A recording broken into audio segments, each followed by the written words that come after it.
So we're working out of OpenStax Statistics, Chapter 10, and so we're going to work through an example about testing differences in engines. So, of course, you can always access the OpenStax textbook for free at the link in the video or in the link in the description. And you can access this workbook for free at divideandconquermath.com. Just go to the OpenStax Statistics section. So we have that the means of the number of revolutions per minute of two competing engines are to be compared. 30 engines of each type are randomly assigned to be tested. Both populations have normal distributions, and we have the results below. So do the data indicate that engine 2 has higher RPMs than engine 1, and we're going to test at the 5% level of significance. Okay, so this is the information that we're given. It's not complete because we don't know what N is, but if you read the problem, we can see that there were 30 engines in each group. So I'm going to go ahead and just note that here. And then before we go too much farther, so I always like to know what my hypotheses actually are.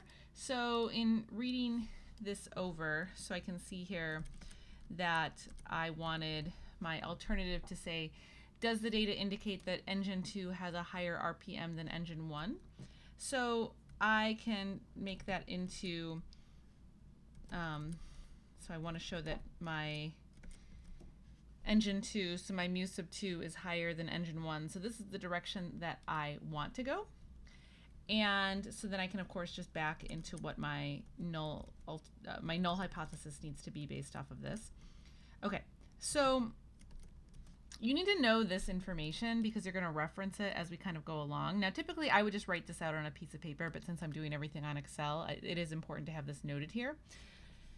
So we've got all of this information, and the other thing that's very important to notice right now is that we also have population standard deviations, and so this is a game changer.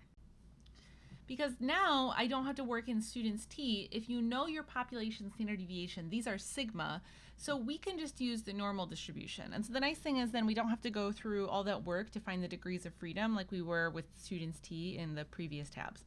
Okay, so as far as like calculating everything though, like the standard error formula is the same. It's just now instead of using the standard deviation S, I use my standard deviation sigma. So I'm going to start by computing my standard error for this problem. So I take each standard deviation, I square it, and then I divide it by the n, and then I take the square root of all of that. So there's my standard error. My test statistic is also still really the same thing. So I'm going to take my first mean minus my second mean, and then I just divide this by the standard error. But like I said, so the one thing now is we don't have to go through the work to figure out what are the degrees of freedom because we know that we're just using the normal distribution. So now that I have a test statistic, I'm really good to go here. And so I can think about this then as here's my normal distribution. So this test statistic is going to fall someplace over here. So I'm trying to find this little area in here. And at the end of the day, the test statistic is really a z-score, right? And so you know that this is actually going to be a pretty small amount of area if you've kind of been getting familiar with your z-scores. So I'm going to compute my p-value. So I'm going to use that norm.s.dist function. This is a z-score, so I can just plug in true. And as you can see, just like we expected, so I've got this 1.1674 e to the negative 12th. So this is really saying that this starts at 0, and you've got all these zeros in front before you even get to these decimals. So this is really basically 0. So for a p-value, I mean, that's really as low as you can get. So what does that mean? That means that in this case, we can reject the null. There is sufficient evidence to suggest that engine 2 does indeed have higher RPMs than engine 1.